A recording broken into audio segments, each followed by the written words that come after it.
We're getting ready for match number 1 of Super Sunday today, and it is Ryvius versus FroStee coming right up. We've got Ryvius on the Warrior and FroStee on the Rogue, and just in the intro there, you were talking very briefly that you think FroStee's got a good chance here with Rogue versus Warrior. Yeah, with his first matchup of this weekend, which was also against the Warrior, I believe, if you remember back to it, he had some very, very good situations in that game. He got pretty lucky by getting, I believe, like early Tog Waggles, huge Edwins in combination with the Spirit of the Shark. But I think his greatest asset was it was super difficult as to how he should sequence those turns. He could have dropped an early Edwin way earlier. He could have dropped an early Spirit of the Shark way earlier. He had so many ways to get an advantage, and I think by realizing he was in such a good spot, he played around very effectively a wide range of cards, which generally in Rogue you can't do. You have to throw caution to the wind somewhat. But I think it was excellent game recognition from him that he should be very cautious, and because of that he was still making strong plays, but making sure there were few outs for his opponent to actually claw his way back into the game. And so if he gets any kind of decent starting hand, as he did in this first series, I think FroStee's in a fantastic position. Yeah, let's take a look at his deck list as well so we can break down some of the differences. And it's one of the strange things as well, you talk about how you have so many different options as Rogue, and how FroStee can play around some of the Warrior stuff. And yes, these are open deck lists. Their opponents know their lists, but because Warrior has been such, or at least so standardized now as a deck that's pretty much been around since the start and not had massive changes to the list, it's not only that you know what to play around, because yes, they know the deck list, but you've had practice, right? You're not trying to practice against a weird mage build, for example, or just, you know, one of the multiple hunters and so on, so on. It's like, oh no, I've played a lot versus Bomb Warrior, as has everyone who's played Hearthstone in the past couple of months. So at least there's levels of practice there. However, I would argue that in my experience of watching Grandmasters, Rogue versus Warrior has definitely been one of the weaker played matchups on the side of the Rogue. I think they've shown some pretty clear misunderstanding of how the matchup goes, because players have been playing way too little for tempo and way too much for value. And I think that generally just does not get the job done. You're going to struggle to get through all the Warriors removal and all the rush should they play Dr. Boom as well. So I think FroStee played some very good recognition of playing quite aggressively in the early game. Yeah, let's take a look at Ryvius' list as well. And like I said, we saw this the other day. This is a fairly standard Warrior. There is the Barista Lichen in there and the Joy Buzz, but to be honest, maybe the Barista more so than Japel there, but Japel seems fairly not a surprise anymore, at least for Warrior. I think it's just a decent card. It's not super common, but it's not a shock. I would more say the Barista in the main list is a bit of a surprise and a bit of a difference there, but I like it. I think you've got space in Warrior to make some of these choices. Yeah, I think it's fine, especially if you're expecting to face a fair few Warriors. I'm not sure if I personally am a really big fan of it. I think we saw that Barista Lynchant struggled to get value in the game from Ryvius earlier on, and I don't think that's just a freak outlier in terms of how it works. I think generally Barista Lynchant is going to struggle to get value, and if you are expecting a lot of Warriors, I think putting in your primary deck Archivist Elysiana is a slightly better way to give you a good chance in the first game at least against the Warrior Mirror, because yes, these cards are better against the aggro decks than than Archivist Elysiana is, which is a terrible card against the aggro decks. It's basically dead. They're still not great. But I'm excited to see how it works out for Ryvius, because maybe just a 5-mana 4/5 on curve is good enough. Yeah, and I think this is where the primary... we talk a lot about secondary and tertiary decks and how to build them, but I think this is where the primary deck building changes a little bit as we move into game number 1. I mean, you said it yourself, right? Elysiana sucks terrible versus aggro. Barista significantly better versus aggro. I'm not saying it's a great anti-aggro card, of course. And maybe, as your primary choice, that's why it goes in above Elysiana, because it's just... It's good versus the Warrior, and it's better versus the aggro, and maybe that's just the way you build it. And there's the discussion of what's good enough value as well, right? Because I think if you Barista one minion that's got a good battle cry, that's just fine. Barista is just almost as your Drake, right? Kind of draw a card. But let's see as we go into it now. Game number 1, FroStee with the opening hand. I see a Van Cleef and a coin, but not much else quite yet to go with it. Yeah, and I think because of that we're likely to see, the coin miscreant on curve. This feels like, you know, Edwin at the moment is going to be a little bit more of a follow-up later on, probably turn 5, maybe turn 6, while he already has gotten a little bit of damage to the face already. These openings for both players feel like they've both done well here. You know, like Ryvius has the double 4-drop to choose his response to the next following turns from FroStee. He has a Dynamatic on turn 5, which is very good versus Rogue, outside of dealing with exactly Miscreants, as in Miscreants plus other things on the board. Yeah. And even the Town Crier to play this turn if he really wants. I think Ryvius is actually fairly heavily considering Hero Power Shield Slam, because things can go very wrong for him if either, obviously, Shadow Step or Witchy Lackey can be found to go with this. If you see Coin Miscreant, you can't necessarily make the read that they have another 3-drop to follow up, which you would rather Shield Slam. And so I think because of that, Ryvius is just saying, and I think I agree with it, he already has another Shield Slam in hand. His mana is completely utilized for the next 2 turns at least, with 4 into 5 or 4 into 4 and 1. And so I think this is a pretty good recognition that things could go very wrong if he leaves it up. And even as well, even if this, as you can see now, a 3-drop was played that wasn't Lackey's to deal with anything, Ryvius can just equip the weapon if he wants. Like, it's not like, oh no, he had another minion. It's like, well, okay, I'll just equip my weapon that kills it perfectly.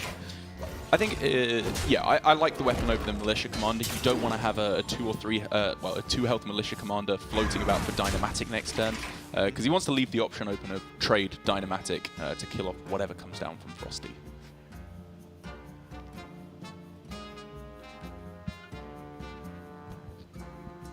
The only frustrating thing with Ryvius doing the Shield Slam turn, and it's a small thing, but because of the draw with Ziliax, he's only got 1 Rush minion left, so suddenly this Town Crier is a lot worse when it doesn't draw a card. So maybe we'll even see a potential of Town Crier with Militia Commander next turn. Because how much health is it? 8? Yeah. I mean, he could just take the 8 trade and then play the Town Crier after. Yeah, it's a good play from around Dynamatic as well from FroStee. Dynamatic trade is not available, so yeah, I think that's probably going to end up being the play. And you know, from FroStee, it's worth saying as well. This is an interesting time to play the Edwin, because a Town Crier has been played, which means there is likely to be a Militia Commander. You can generally make the read that they're going to have it unless they drew exactly Ziliax and they haven't drawn either Commander. And so he knew that it was very, very likely to die. But I think the thing is, with the way his hand is shaping up at the moment, he's very likely to go very wide on board. And that's already threatening, right? Because he has loads of minions in play. And he doesn't want to leave himself vulnerable to Brawl by making a big Edwin when he has the many minions in play. And so I think overall I like going for it here. It gets more complicated when you realize Ryvius only runs 1 Brawl. Maybe he'd have to develop some of his own minions in first. Basically, this can be a very complicated matchup to play. It can. It's very tricky, and I feel like you start to see what you were talking about earlier. Rogues, or rogue players, have often in the past tried to go for loads of value. FroStee's not done tons outside of just a Van Cleef in terms of aggression, and already Ryvius is on 20. Yes, Ryvius had to tank the Van Cleef, right? That's just true. But this is often the case where the warrior actually dips very low on health without much committed from the rogue, and this is where I would love to see FroStee go even more, well, as aggressive as possible in the next few turns. Ooh, yes. He had no lackeys left. That's a little bit unfortunate. You can't just play Togwaggle. I mean, that was the worst case scenario for him with the Dynamatic killing off literally every single minion. The little Murloc there's like... It's worth pointing out, he could have improved his odds and kept another Lackey on board, because he traded first with his Kobold Lackey before he generated with the... Oh, the Hogsteed. Yeah, with the Faceless Lackey. And he was punished for that because he got a Rush and he got the Hogsteed, which would have put another minion in play. That's so true. Maybe it would have led to a Togwaggle on curve. I'm trying to think if there are any punishes of trading afterwards if you have 2 drops, but I don't think there are any. Like, what has a bad effect when a minion dies? I don't think there's anything. I can't think of anything off the top of my head. The always bad effect when I think about when you do it first is the Mana Wraith. Yeah, I mean, it could impact a turn, right? Because it increases your minion's mana cost. Yes, and he could have also got Spirit of the Bat, which you want to have trade minions in and then buff your hand of the Warlock Spirit of the Lower. Ryvius gonna drop down Dr. Boom in its strawberry flavor as just 2 1/1s, but this is just enough, or it's often enough, because you want to get the power play down now. 100%. Honestly, every Warrior game I see with Blastmaster Boom in hand, and every turn I see it's not played when it could make bombs, it hurts me inside a little bit, because the card just as a singular card is so powerful and makes your opponent have to do awkward things every single time. I just feel like it's unless you're actually dead, it's just a solid play. I mean, as a single card, like 7 mana with the boom bots for 3 sets of boom bots, I don't think there's any other card in Hearthstone that rivals its power.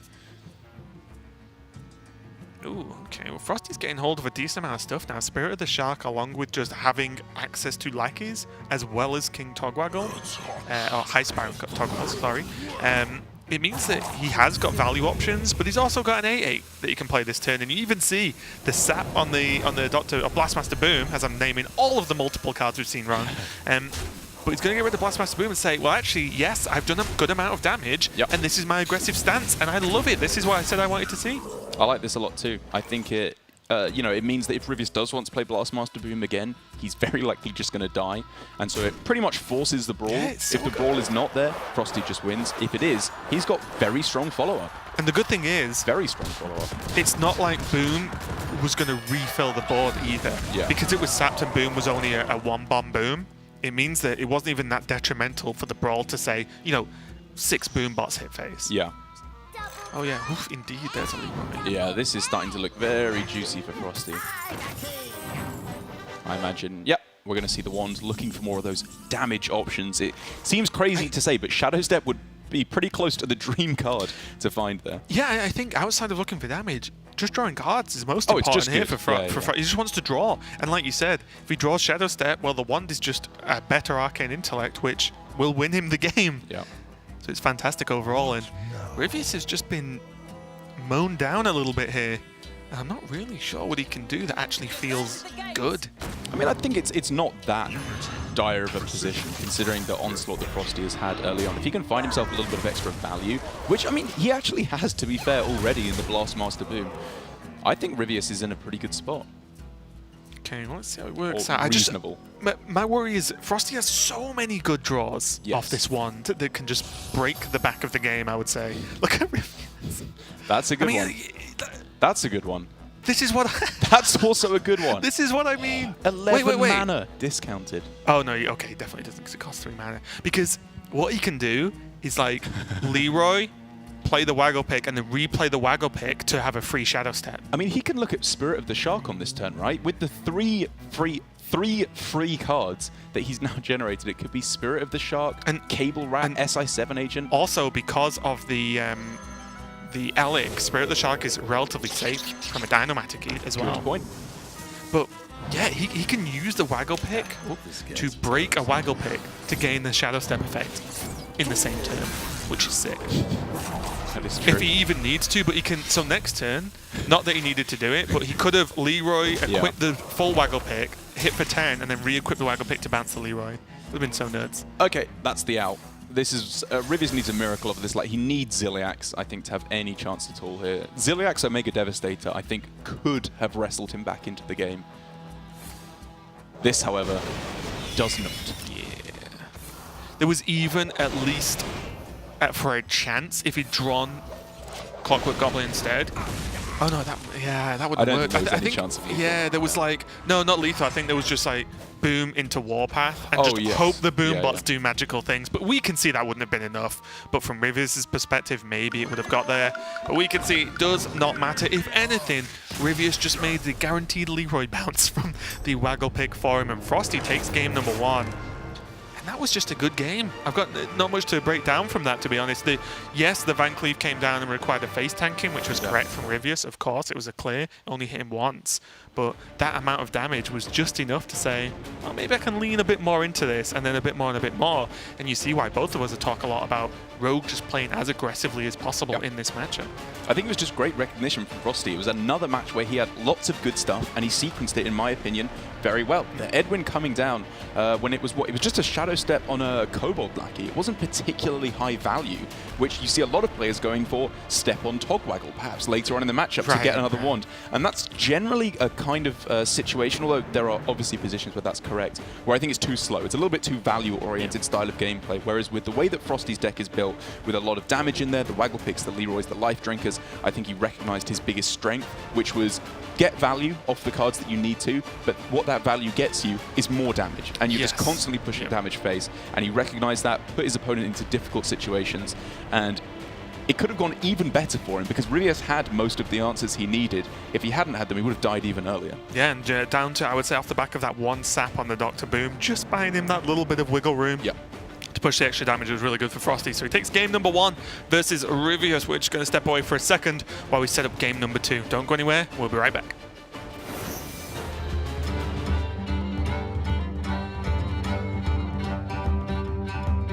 My name is Sam Braithwaite, and I'm the Senior Global Franchise Lead for Hearthstone Esports.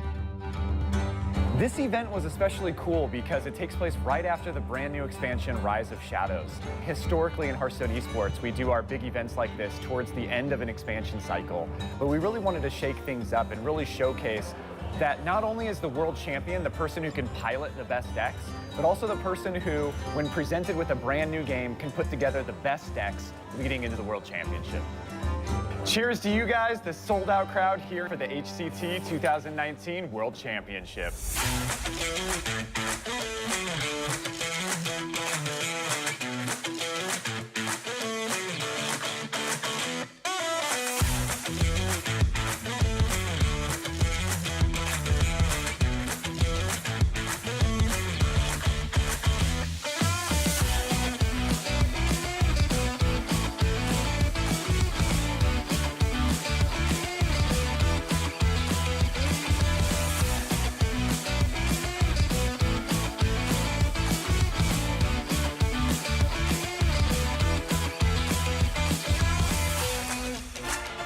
Welcome back to 2019 HCT World Championship. We've had a lot of fun games, and we're looking forward to the grand finals.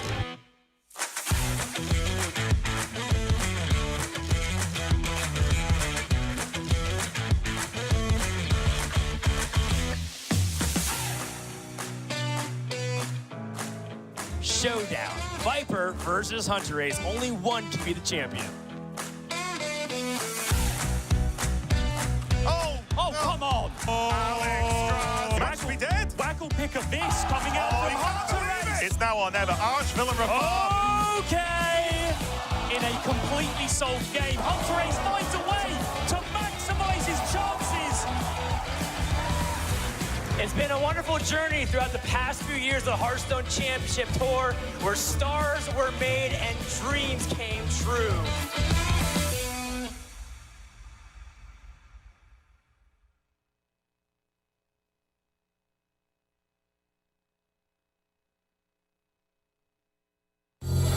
Available for a limited one-time purchase starting on June 3rd, the new Masters Bundle contains 10 Rastakhan Rumble Packs, 10 Rise of Shadow Packs, a new Stolen Thunder card back, and the Thunder King Shaman Hero. The Masters Bundle is available and giftable now through the Blizzard shop. With the Masters Bundle, you can add to your collection while also celebrating Hearthstone's vibrant esports scene. We've got match 1 continuing here between Ryvius and FroStee. FroStee taking a really good win, game number 1, with that Rogue, and he's actually moved over to his tertiary deck, which is one I think we've been singing praises of actually this weekend at least, which is that Rogue deck, the tertiary list for Rogue, sorry, which includes the 2 Copper Tails, the 2 War Gears, and the Cairn, and maybe less so about Cairn, but we've seen those mechs get some work done. Yeah, it's just a great example of the weakness of Warrior, which is not necessarily trying to outvalue them, as players seem to be doing towards the start of Grandmasters, specifically with Mage, with a lot of very high-value slow cards in there, but also in Rogue with the Togwaggle Scheme, for example, obviously a very low-tempo card, just adding you value to your deck. But I think this is a little bit more on the money, with just mechs that are very difficult to remove and allow you to push a lot of damage through to face. Yep, continuing to show one of the things something is always weak to is itself, which means you can play mechs to beat mechs a lot of the time, as there's not really many great interactions. That's true, actually. It's like in The Incredibles, where the robot, the only thing that's strong enough to destroy itself is itself. Yeah, there you go. That's why you put mechs in decks, to beat something I can't think of to rhyme with. I imagine that's literally why FroStee did it. He watched The Incredibles and thought, was like, wow, what a great idea. That mech beat itself up. I'm going to put mechs in my deck too. I think that's a genius, and FroStee must be a genius to do it as well, as among with a few other players, because it's not just him, it's becoming a bit more and more common now, isn't it? Even in other decks as well. We saw what Surrender did in his Warrior deck is add even more mechs. I mean, I've lost count of the number of times that Admirable has relished in telling the fact that this is called Vancouver Road, where you north and then the west, you magnetize and hit him in the face. Some geography mumbo jumbo. Yeah. I mean, it was very clever the first time. And maybe even the second. But the third was just too much. Let's get into game number 2. Barista in the opening hand. Double Warpath is... Warpath is good versus Rogue, but I think right away it's never that good, because you never just need the 1 damage, right? You always want, what, 3 on average, you'd say, to just clear a solid board from Rogue.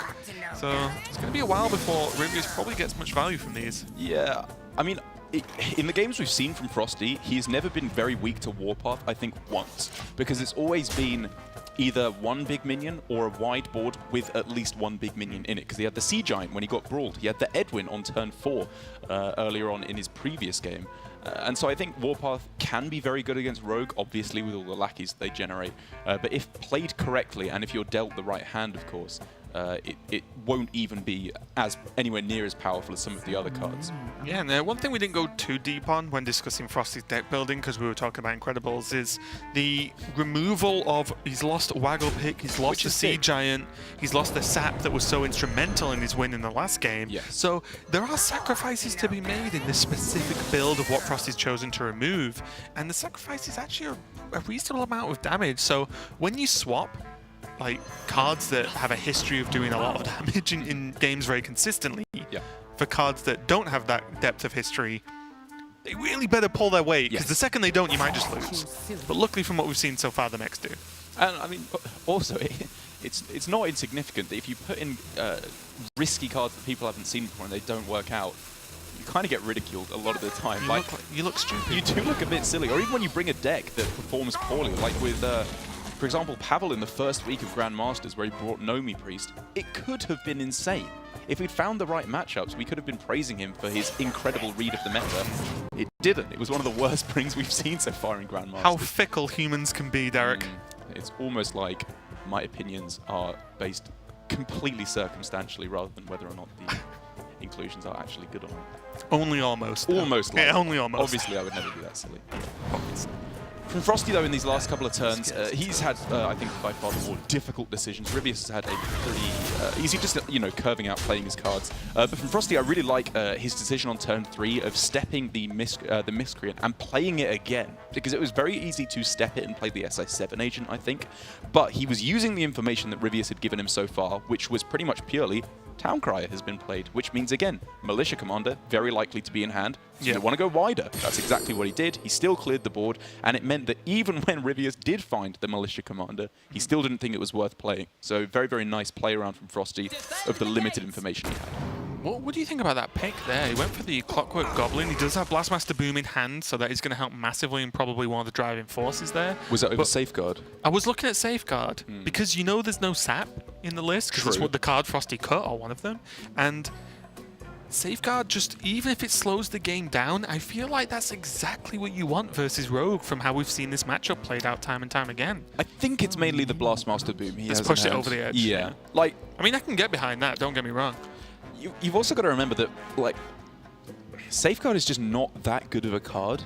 In terms of the stats it gives you, 4/5 for 6 mana and then no attack on the safe or whatever it is that pops out afterwards. It's very, very easily dealt with if Rogue is ahead on board. Safeguard should be used as the final hurdle when Rogue is pretty much out of resources, which is why I think if we saw the option presented way later in the game, even though obviously it would give all 3 because it's a Mega Assembly, if he could make the decision later on, he would go for the Safeguard instead. Okay. But now I like the choice a lot. Just a little Van Cleef, I'll call it little, even though a 4/4 for very little input isn't bad. But he's keeping that board at a reasonable size, a reasonable threat level in terms of damage as well, just 8 on the board. And now it's time to review how he wants to set up and do this, because this is one of my worries, that if he wants to play Clockwork before Boom, and you'd imagine you would like to do that on curve, then he has to play Clockwork now, and he was always going to be behind on board when he played this Clockwork. Yes. Which was my thought about Safeguard, is Safeguard kind of beats some of this board and also just buys a whole turn a lot of the time. But I don't think that's actually that bad. Like, playing cards when you're behind as Warrior is a lot less bad than it is in some of the other tempo-based matchups, because even if you get value traded, you're making your opponent weak to Warpath. It buys you extra health, and you can get more health anyway through all the armor generation cards. And yeah, I think even though the Safeguard would have been pretty good here, I mean, it actually wouldn't because the sap is there. I still think it was the correct decision to go with, to combo with the Blastmaster Boom. Now Ryvius is hoping he just doesn't get lethal so he can play Boom. And it's just like, just come on, Rogue. Not this time. It's just going to be a Cairn, and this is starting to, although the Booms are in hand, it's starting to snowball a little bit in that these threats are just always a little bit too annoying or too big or too many for Ryvius to deal with. I actually really like this. Next turn, he can Dr. Boom Mad Genius with Shield Slam now. That's true. Which is really nice. Just get the bombs. He has 27 health. When I said he was hoping for not lethal, it was a joke. He wasn't going to be lethal on this much health, which means he isn't going to die this turn either. And then next turn, Dr. Boom, Shield Slam with the bombs and a 7/7 on board. You have to imagine, if you're Ryvius, that you're feeling fairly comfortable right now. The really interesting thing for me, though, from FroStee is the Shadow Step on the Miscreant, because it was buffed up by 2 attack. It evenly traded with the Clockwork Goblin, which he didn't really want to happen. But going into turn 7, generally, the prevailing opinion is you want to put as much damage on board as you humanly can against Warrior, because they have both Blastmaster Boom and Dr. Boom, neither of which interact with the board immediately. So you know you're very likely to be able to push whatever damage you put on the board on turn 6 to the face. So I'm kind of surprised to see him go with the Shadow Step there. Yeah, it's definitely a general rule. I just wonder whether FroStee was just considering, well, if I put more on the board, does it just get brawled then for less value? Maybe. And he had the Cairn, though. Yeah. I think it was more just he's wondering that, like, he's worried that Shadow Step won't get as much value. But I don't think I actually agree with that concern. And of course, it evenly traded with the Clockwork Goblin, whereas now it has to only take 1 attack off the board. Right. But he took 3 attack off the board himself anyway. Okay. FroStee probably pretty happy with that damage to face. Oh, yeah. Well, no, I think Ryvius is pretty happy with that, right? Because set up for perfect Warpath to clear everything off. Sure, I guess that before FroStee saw Warpath, he would like the bombs to go face, because his health total is absolutely fine for now. I would certainly agree with you there. And now this starts to get a little bit dicey, because FroStee's refill and re-pressure on the board isn't bad, but it's not fantastic. It's not aggressive, right? It doesn't have any charge or damage to face. Well, that's a pretty aggressive one. It's actually pretty scary. How he uses that is the interesting point, though. I was wondering whether he could have afforded to just play it then. Me too.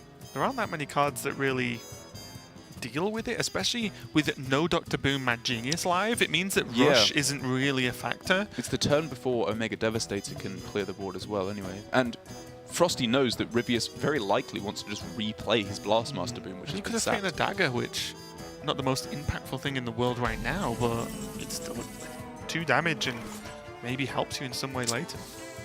Yeah, I think I liked it, actually. I mean, I think what FroStee is maybe making the read on is that the Ziliax in hand is a Militia Commander, because it was drawn off of Town Crier on turn 1, and therefore it is more likely to be Militia Commander than not. So he was thinking it just gets value traded very easily if he plays the Frothing Berserker. Ooh, that's a good one. But yeah, I mean, it was close. It was definitely close. And I guess the payoff for getting a Frothing Berserker isn't even that high as it currently stood, because he doesn't have any Whirlwind effects, obviously, as, you know, Frothing Berserker has been built up in my mind, I think, to almost a mythical status of how much damage it can push. Like, you always kill that card or you die, which wouldn't necessarily have been the case. Yeah, in this circumstance, I was thinking more if it just pushed 2 or 3. I mean, and it's awkward to be killed like that. Well, Ryvius is on 19 again somehow. FroStee still has a decent amount of juice in the tank, but a lot of it is removal. I think I'd like to see this Vendetta come down. Oh wait, no, he's going to SI, of course. I didn't even look at the mana to see if that would add up crit. But the Vendetta is going to be very nice going forward. And I guess by going for the Frothing Berserker this turn, he does get a very nice 3-3. Whereas if he'd held on to the Hench Clan Burglar, he wouldn't have been able to fit in so much stuff on this turn. So it works out reasonably well for FroStee. Or the setup was reasonably good. The outcome, as we can see, is pretty miserable for him.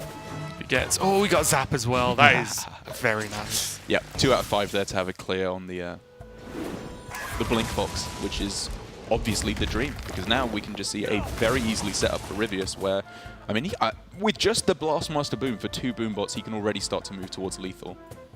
Oh. Or so we thought.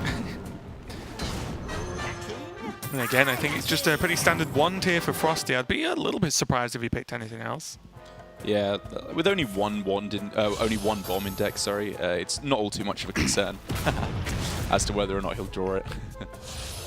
Again, the bomb was discounted to 0. Obviously, it doesn't matter because you can't play it. And then the card drawn off the bomb, the Life Drinker, stays at 4 mana. Not a bug. It's a feature. I mean, the bomb draws the card, not you, right? Yes, that's true.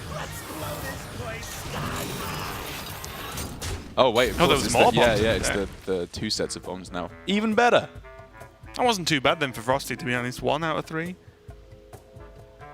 Being drawn from the wand, I mean, it's just not terrible, right? Probably a little bit annoying that the card draw wasn't the backstab, so he could get the Life Drinker cheaper. He ended up drawing a reasonably expensive card, naturally. I mean, it was a pretty miserable wand, to be perfectly honest. Only reducing the rat. You never want to see that. Yeah, and if you're a glass half full kind of person, you just say, well, at least it got me closer to my good cards in my deck. Yes. If you're FroStee, however, you say, oh no, crikey, what a terrible outcome. It's not the worst Australian accent I've ever heard. It's definitely not the best either. I need to be careful with Australian accents. I always am a bit blue with my language when I put that one on. Now Festeroot Hulk. It's available as just a high health thing. You know, not mind-blowing card at all, but it's just something that might stick around. And again, I think Rogue is often in the case as if it could just keep chipping away, suddenly it can just win, as we saw in many, many Rogue games of the past. I'll have you know that Festeroot Hulk is a seasonal championship qualifying card. Yes, it is. Did you see Hattle's tweet the other day? He's been tweeting out a lot of stuff recently. It tickled me. He did the autocomplete deck, High Legend. Yeah. And I don't... It's not quite as funny when the autocomplete has been improved a lot now by the Hearthstone team, in that it will actually make you a very, very good deck if you have the cards for it, of course. So it's kind of less impressive. Well, I mean, it's way less impressive considering he did an autocomplete deck to a seasonal championship with his playoffs performance. That's true. It's only downhill from there. I'm of course joking. Oh, another bomb. It's going to start pressuring Frosty's health total now. And these Vendettas, I think, just need to be used pretty soon. Yeah, I mean, it's just not good enough, right? Even... Yeah, he can rush in the snip snaps, I suppose. But overall, this is what happens when you fall behind against Warrior, especially Bomb Warrior. You die very, very quickly, and it's incredibly difficult to pull back in the lead. Is he going to Vendetta 1, trade, Vendetta the other? That seems likely. I guess he doesn't have to go for the second Vendetta. I think he should. Yeah, I mean, yeah. Okay, so for this point for FroStee, what's the out? How does he win this game? I think it's, first of all, there's no board clear here, which we can see there is. The 5 Warpaths will very easily clear this up. And second of all, it's drawing, I guess, just all his damage, like Leroy, Shadow Steps.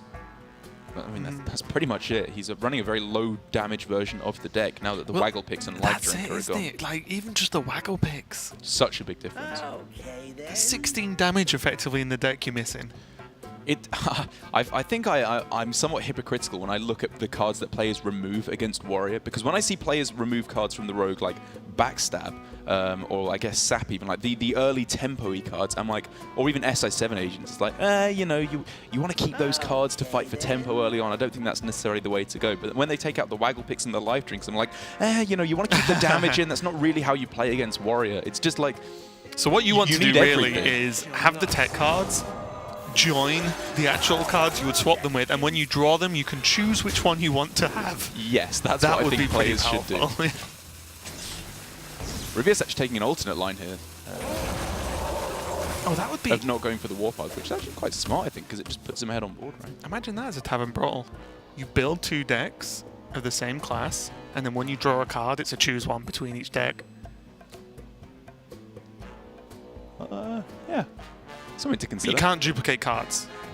Obviously. Yes. This Eviscerate or this Eviscerate? Okay, so FroStee's on the back foot now. Quite dramatically. He is. He has the magnetization, however, like, obviously the mana utilization could be 100% with Fester Hulk Ziliax. Heal up, get ahead on board, or at least even. The friendly minion is going to attack this turn. The insta buff on the Fester Hulk. Fester Hulk is buff now. A 5 mana 3/7. Oh. Oh. Mind. I even compare this to the Frothing Berserker, which we played this game. Like, it's so much worse. It's staggering.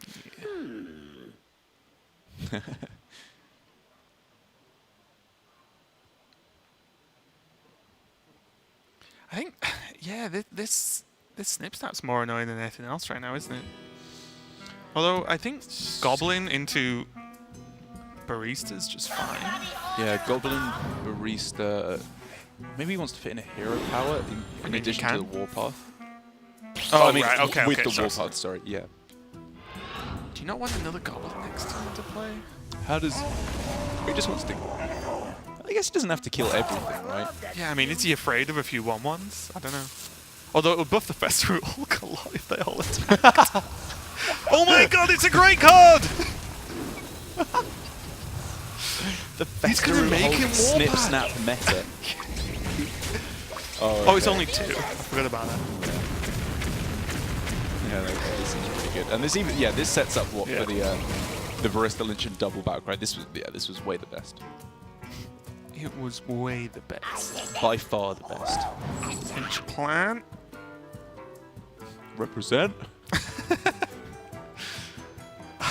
These are just horrible, aren't they? These are miserable. Fiendish Circle is like one of the few proactive spells that you're offered. Inner Fire could probably gain more of a buff to a minion than that Fester Hulk did all game. It could if that was the card, but it was Inner Rage. Same thing. Represent.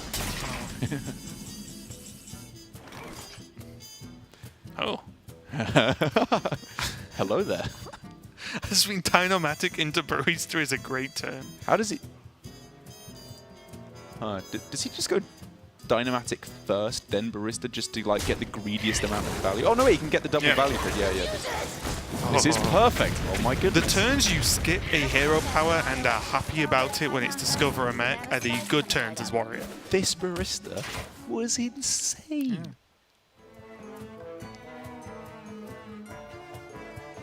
If only Leroy was a mech. At least I have acquired poultry. I feel like the speed in which you came out with that, you've had that one brewing for a while. I've not, I'm just witty. I'm just on it.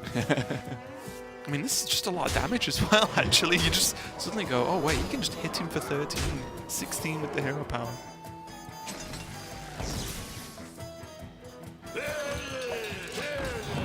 Yep, you just hit him very hard and pray that he hasn't, I don't know, got some miracle out. Like, he's even played, FroStee's played both Hench Clan Burglars, right? So I don't even think there's, I don't even think there was a randomly generated out he could have found there. Ryvius had that for a very long time. He was just kind of grinding the game out there. And I think he did it very well, to be fair. Those turns with Barista Lynch and the Dynamatics, I think were actually relatively difficult because we were looking at both Warpath turns or just going Goblin hero power. Yeah, there was a lot turn, of different ways to play it, and I think honestly he found the best way on both turns, getting the value trades and getting a lot of value. So it means even if there was some miracle card off of the Hench Clan Burglar or Blink Fox, there was really no way that FroStee could come back there. Yeah, and again, it's only one game, but you start to think, well, FroStee was missing damage, and although he has the mechs, he's removed a lot of guaranteed damage, right? True. If you equip a weapon, you get to swing it at least once, even if it's removed afterwards. If you play a Life Drinker, it does 3 damage that turn. That's just a fact, right? Yeah. Whereas the mechs, although are very powerful, if you swap them for guaranteed damage, for potential damage, there are games that will happen where it doesn't work. It doesn't actually go off. So then you're actually just down some damage versus some of the other cards you could have drawn. So I still like the inclusions. It's just maybe some of the removed cards could have been just remove some of the other options from Rogue as opposed to some of the like all highly aggressive cards. Well, it's a super interesting dynamic that struck, I think, between including weapons in the Rogue and including weapon removal in the Warrior, because the thinking is that if you switch to an anti-Warrior deck, you're obviously playing against a Warrior in games 2 and 3, and that the Warrior will switch to including weapon removal. So you just want to take out your weapons so that their anti-Rogue deck is worse. However, we haven't seen that from the Warrior. We have not seen players switching over to an anti-Rogue deck.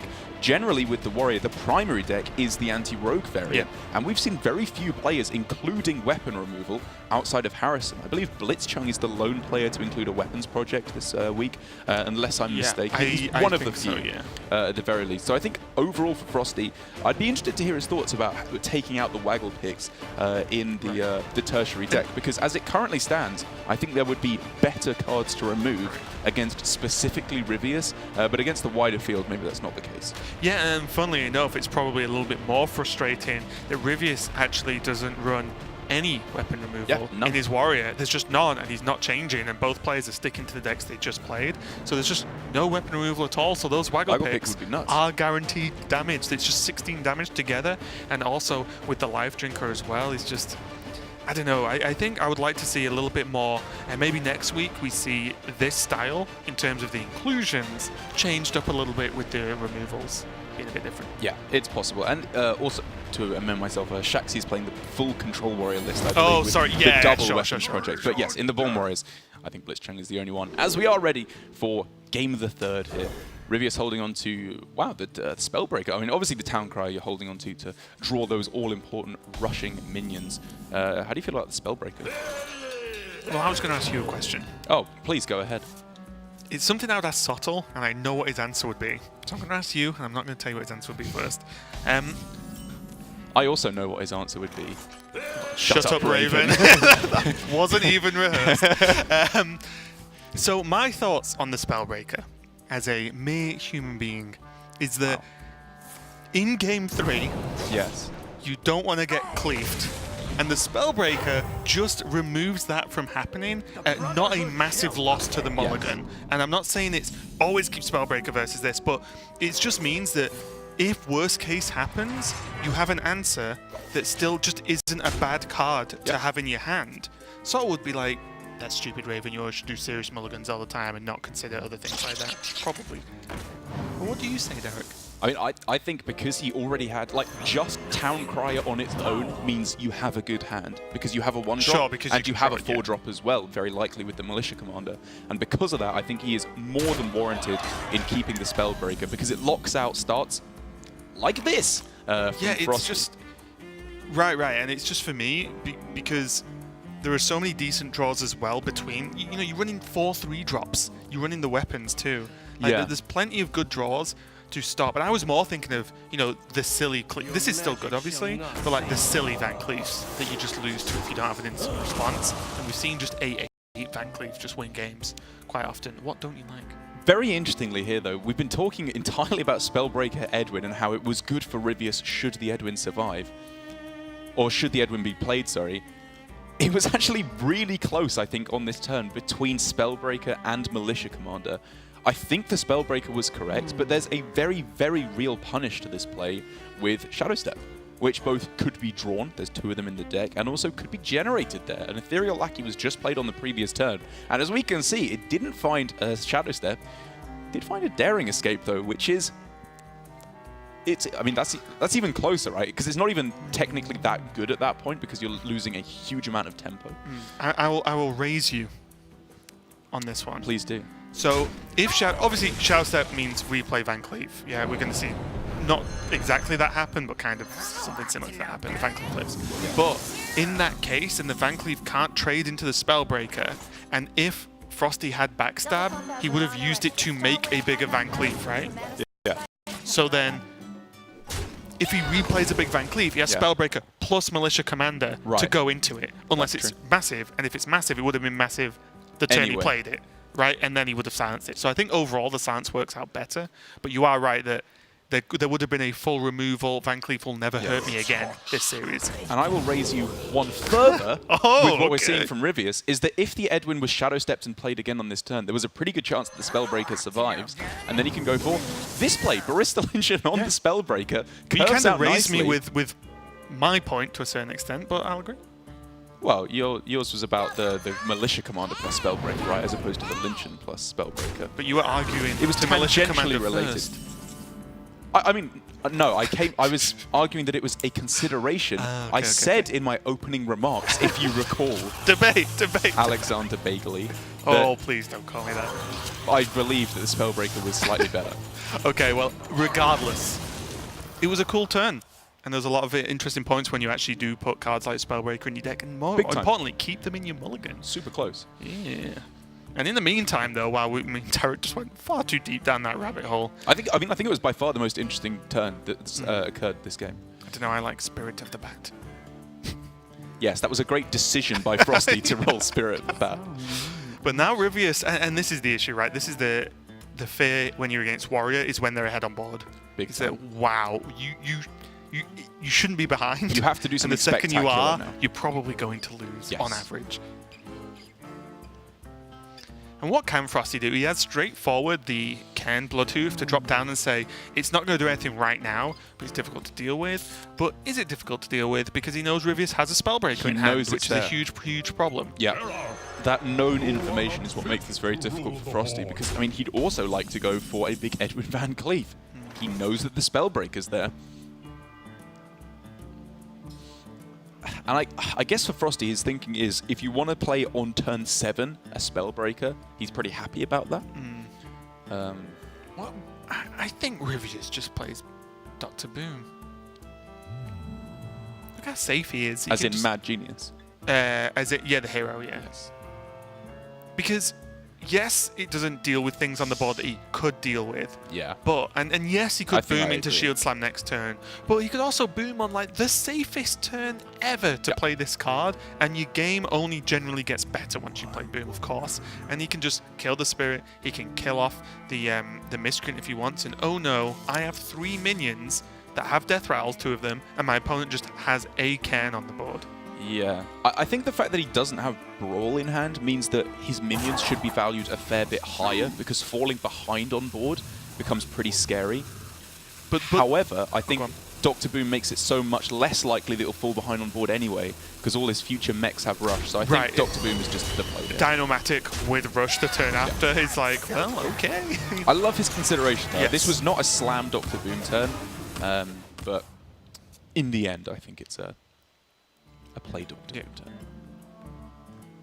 As turn 7 so oft is.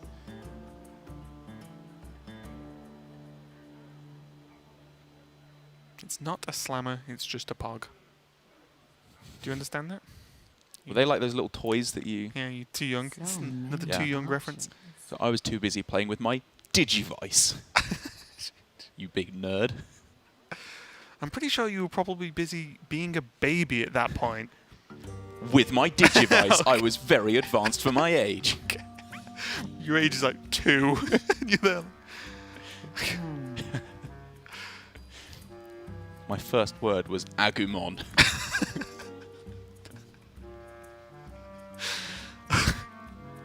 Maybe true. Find out next time on Weird Facts About Derek. It's actually dog. Was my first word. Oh, was it? Yeah. In honor of the player, of course. Yeah. Ooh. Was the next word shirt? No, it was not. Yeah. One of my favourite Warlock minions that just does not see play, because most Warlock minions do not see play right now. I agree. Blood Troll Sapper is so sick. Yeah, it's so sick. Every time I get it as mage, I am stunned at how good it is. Yep. I've tried to make it work many a time. Yeah. I mean, both of these minions that were generated on this turn are insane. The Blood Troll Sapper and the Armor Smith are both very, very powerful. Look at this armor gain. Wait, he has to... Shouldn't he have traded first? What's he planning on doing this turn?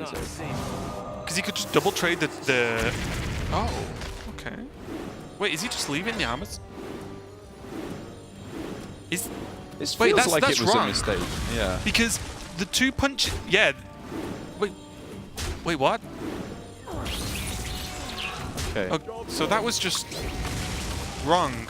It has to be. Because those trades could still happen that has to without be wrong. impressing That the has hero to have been power. wrong. Yeah. I'm sure. Yeah. So FroStee gained a bit of free armor there. I was going to say as well that, yes, there's the chance that Van Cleef gets shadow stepped, of course. But you could have even left the Van Cleef up, just double traded into the armor smith, left his two snip snaps at 1 health, and then just hero powered, and then and then do the rest of the turn. And that's just 2 armor, as opposed to 9. That's a noticeable difference when you consider Big bomb difference. counts. Yeah, it's true. And yes, I mean obviously it's just wrong. If we're correct, and I'm pretty sure we are. It probably won't straight up lose him the game. Exactly. There's different levels of being wrong. His hand is not a hand that goes all in on winning through lethal. It's a hand that can grind out very, very easily. Especially with the value of just having Geppetto as well now. So he can slam Blastmaster Boom whenever he wants to put a threat that FroStee has to deal with. He can play Geppetto to draw some value with 1-drops. He's already got Ziliax right now for whenever he needs it onto one of the many mechs he has access to. It's all looking great for Ryvius. That is the thing to be said, is that at this point Ryvius is going to be very, very, very hard pressed, I would say, to lose the game. It has to be Togwaggle, right, I think, for FroStee to have much of a chance. Or a Tome of Intellect, which gives mage spells as opposed to class spells. Yes. Yeah. I wasn't sure if it gave rogue spells if you're a rogue, but yes, just the mage spells. It's weird though, like Heist Baron Togwaggle is a card that continues to surprise me at how much it's sticking around in the rogue deck. Really? Yeah. I think that card's insane. Well, I think the 1's insane, but I think sometimes when like Heist Baron Togwaggle.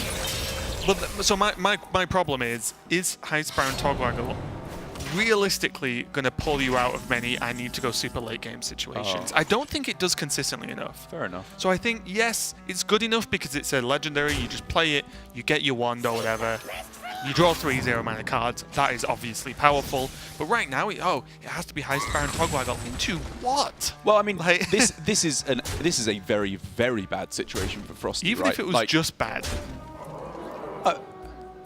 If the situation for him was slightly better, like Ryvius didn't have Dr. Boom in play or something like that, I think Heist Baron Togwaggle could very realistically pull him back into this game. I mean, maybe not, because his start wasn't very good, and he's obviously miles and miles behind on board. But yeah, I mean, all I will say is I've not seen Heist Baron Togwaggle in a style of rogue like this deck, in the more sort of tempo-based versions, and not the super late game ones, often win late games. Fair enough. Because it's been played. You know what I mean? I think it's not meant to do that. I think it's meant to complement an aggressive playstyle, because it's just on its own an absurdly powerful minion if you and play you run it in on lackeys. curve. That's yes, just a exactly. fact, right? Yes.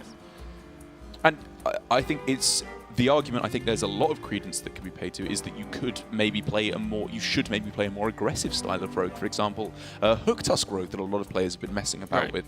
I'm actually not even sure if that runs Heist Baron Togwaggle. Maybe it does as well. But basically one without Spirit of the Sharks, right? So you're going for a more aggressive style of play. Just get him. Yeah. And that obviously has pluses and minuses. It means you are, like, miserable versus Warrior without the extra value that Togwaggle and Shark afford you. Welcome to Hearthstone. Deck building.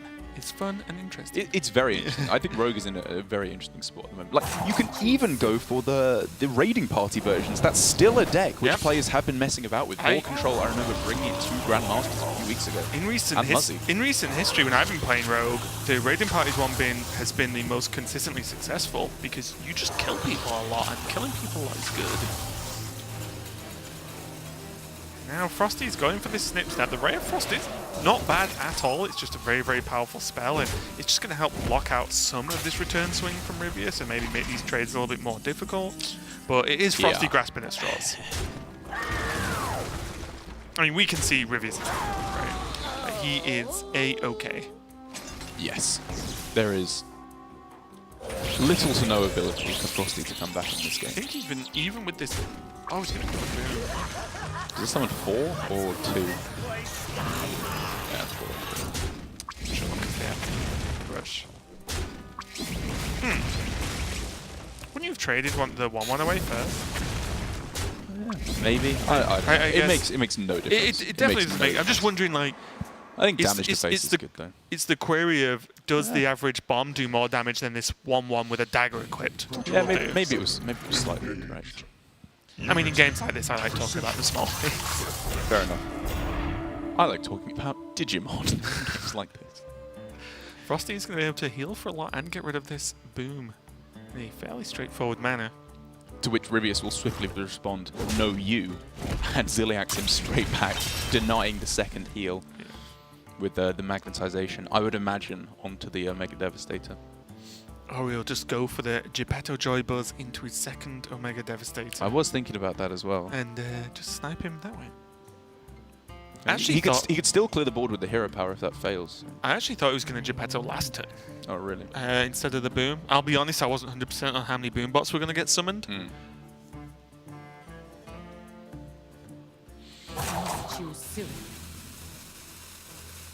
FroStee deciding whether he wants to swing this somewhere else.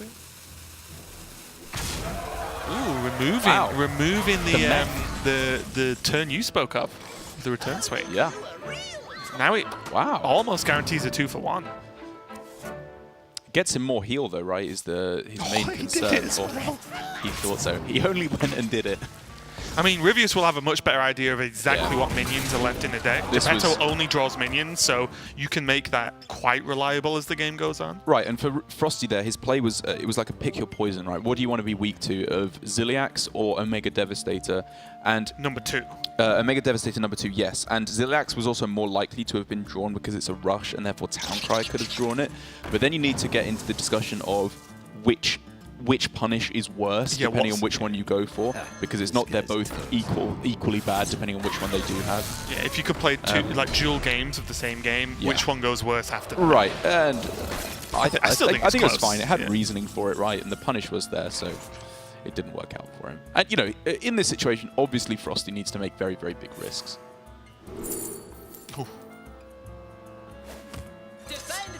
Ryvius not going fancy and just picking a Scrap Hound because, frankly, this just means he will just never lose this game. Not that he was particularly going to anyway, but Scrap Hound plus Ziliax is in upwards of 10 health, potentially, on the first swing. It's insane. And that's just nuts. He gets 5 armor and 5 health.